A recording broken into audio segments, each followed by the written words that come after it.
رہے ہیں اس وقت امیر جماعت اسلامی سراج الحق ایک پریسر کریں. ہم یہ سمجھتے ہیں کہ پاکستان میں جو بجلی بن رہی ہے اس میں کے پی کا بڑا کنٹریبیوشن ہے سستی بجلی میں، اور اس کا امپیکٹ آنا چاہیے. اور ہر صوبے میں جو چیز بھی یہ ایک نارم ہے، یہ ویلیو ہے. اور گیس کی صورت میں تو یہ پاکستان کے آئین میں درج ہے کہ گیس جہاں سے نکلتی ہے جیسے بلوچستان ہے تو وہاں اس کی پرائرٹی کو پہلے طے کیا جائے گا. اسی طرح جو منرلز جہاں سے، اسی طرح سے جو چیز جہاں پر ڈیولپ ہوتی ہے اس کو ترجیح دینی چاہیے. ہم یہ مانتے ہیں کہ کوئی بھی چیز یہ قومی پیداوار ہوتی ہے اور یہ پوری قوم کے لیے ہوتی ہے، لیکن جس جگہ پہ جو کام ہو رہا ہوتا ہے اس کو ترجیح دینی چاہیے. یہ نارمل پریکٹس ہے دنیا میں.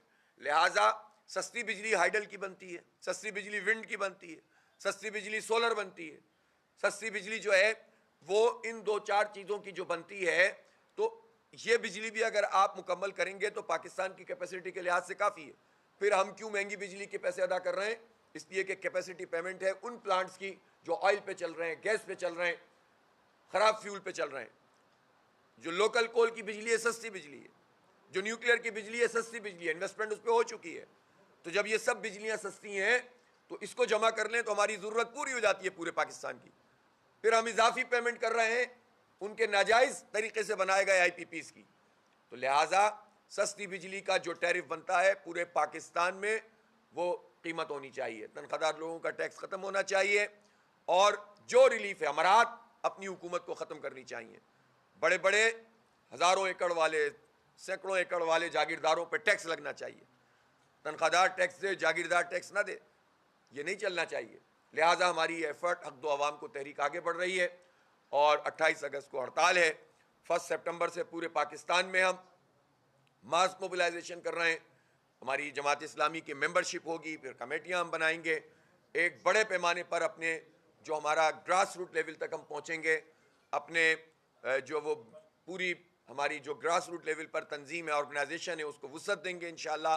اور ایک بڑی سیاسی قوت کے طور پر جماعت اسلامی جو ابھر چکی ہے انشاءاللہ پاکستان کے عوام کے جتنے بھی ایشوز ہیں ان کو ٹیک اپ کرے گی. اور یہ حق دلانے کی تحریک ہے، اس میں ہمارا کوئی ذاتی فائدہ نہیں ہے، اس میں کوئی ہم اپنے مفاد کے لیے، اپنی پارٹی کے مفاد کے لیے نہیں کر رہے.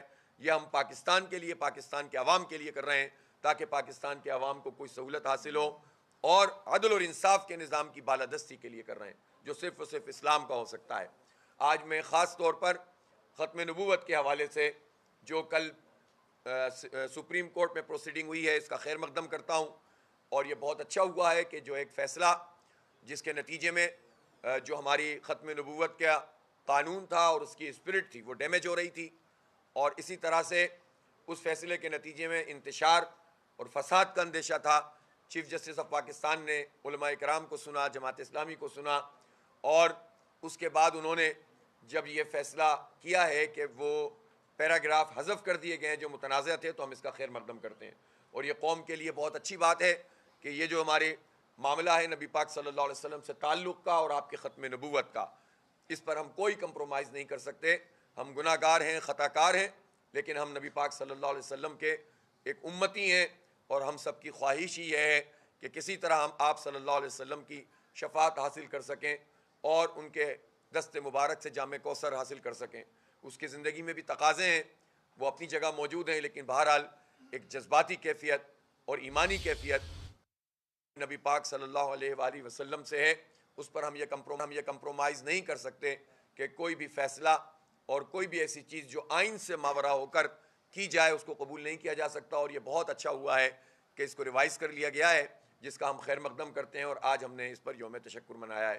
بہت بہت شکریہ. حافظ نعیم الرحمن جماعت اسلامی اس وقت ایک پریس کانفرنس کر رہے ہیں. انہوں نے کہا کہ آج میں ختم نبوت کے حوالے سے کل سپریم کورٹ میں ہونے والی پروسیڈنگ کے حوالے سے خیر مقدم کرتا ہوں کہ جن پیراگرافز پر کنٹروورسی کریٹ ہوئی ان کو حذف کر دیا گیا ہے.